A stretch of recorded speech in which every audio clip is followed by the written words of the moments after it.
A court in Bangladesh has ordered police to bring a detained prominent journalist to hospital for treatment. Photographer and journalist Shahidul Alam was arrested after an interview with Al Jazeera on Sunday. His family says he's been tortured. Human Rights Watch wants the government to investigate reports that he was beaten in jail.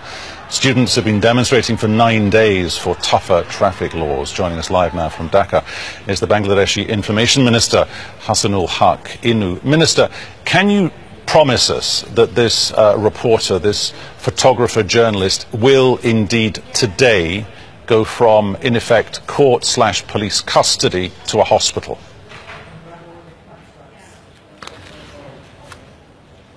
Well, Shahidul Alam is a renowned photographer and runs a gallery of photography.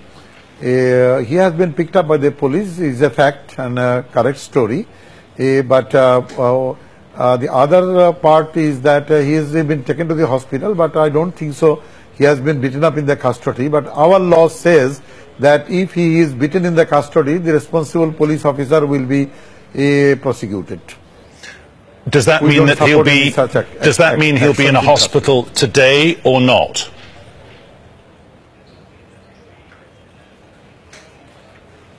Well, I'll have to check with the Home Ministry.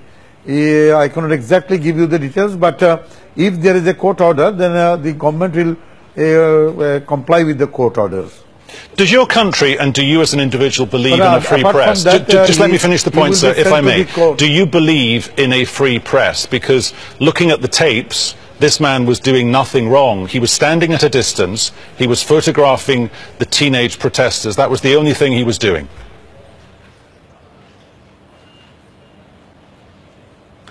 Yes, sir, the press in Bangladesh is totally free, but as you know, the journalist's professional hazard is that when there is a clash going on in a particular area or in any place of the world, sometimes the protesters of they are for or against whatever it is, sometimes the journalists are victimized, but it is not part of the government plan. The police cannot beat a journalist because we have a clear instruction that the journalist should work independently for their professional independence. So beating up a journalist is condemned by the government. I personally yesterday issued a statement condemning the beating up of the journalist, and I wrote a official letter to the Home Minister, the Security Minister, to bring those persons responsible for beating up the journalist to court and justice. Given that Bangladeshi social media is, as of now, flooded with images of how your security authorities have been mishandling this, because that's the central allegation, has there been a point in the past week or 10 days when you feel the government could have handled this better?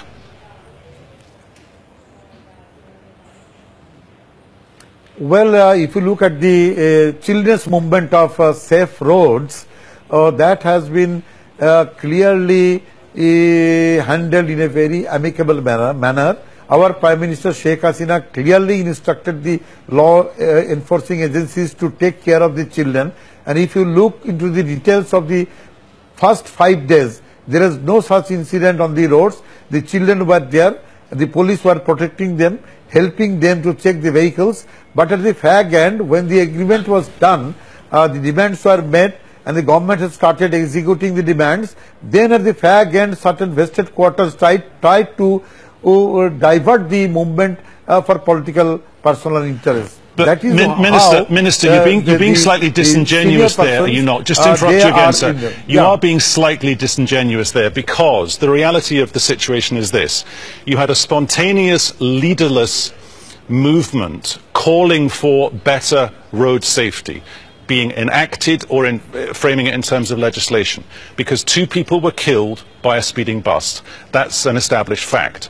But what happened then was one of your government ministers reacted to that and said, well, if this was in India, it wouldn't be a problem and no one would react to it. But he was a family relative of the person who runs the bus company. So then the protesters felt they had to carry on protesting, not so much against traffic legislation and traffic deaths on the road, demonstrating against the government.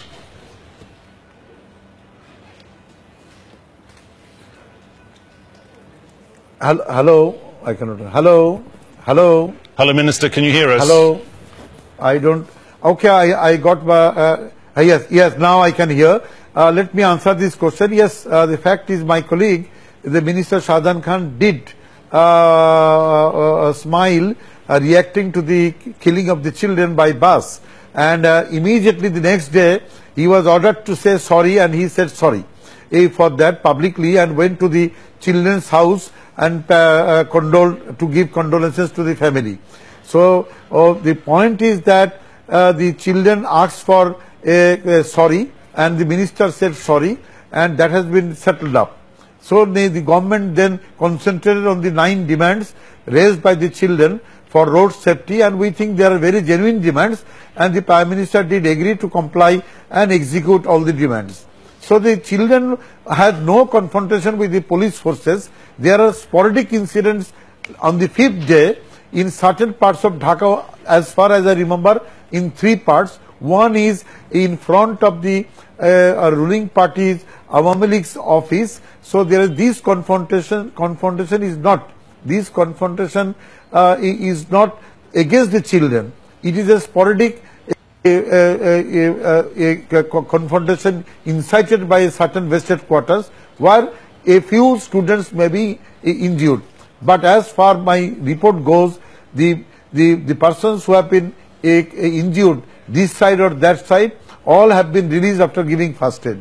Okay, I don't particularly want to get into a conversation about who you think may or may not actually be behind this, but I'm just going to read you a direct quote here from the Asian Human Rights Commission, accusing your government of hiding the actual death toll from the original bus accident because the government, behind closed doors, took a quality judgment here. You wanted to shut it down because you felt the need, the pressure to react to a situation that you, and I'll use the word again, you mishandled it from day one.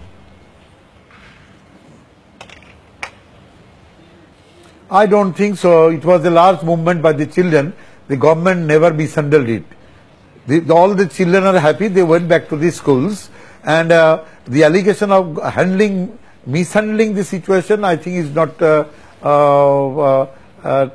the facts. Because all the children are now in their schools and they are happy, and the government is executing their demands. One last final point, Minister, in about 30 seconds. Can you react to for us one last claim? Over the last several months, numerous incidents where peaceful protesters, because they're also angry about the quota system that exists in your country, yes or no, have they been beaten up, yes or no? Yes, there is a question of quota system. The government Minister, is looking I've into got to the stop matter. you there. We're all out of time, but thank you so much for your company. You're watching Al Jazeera.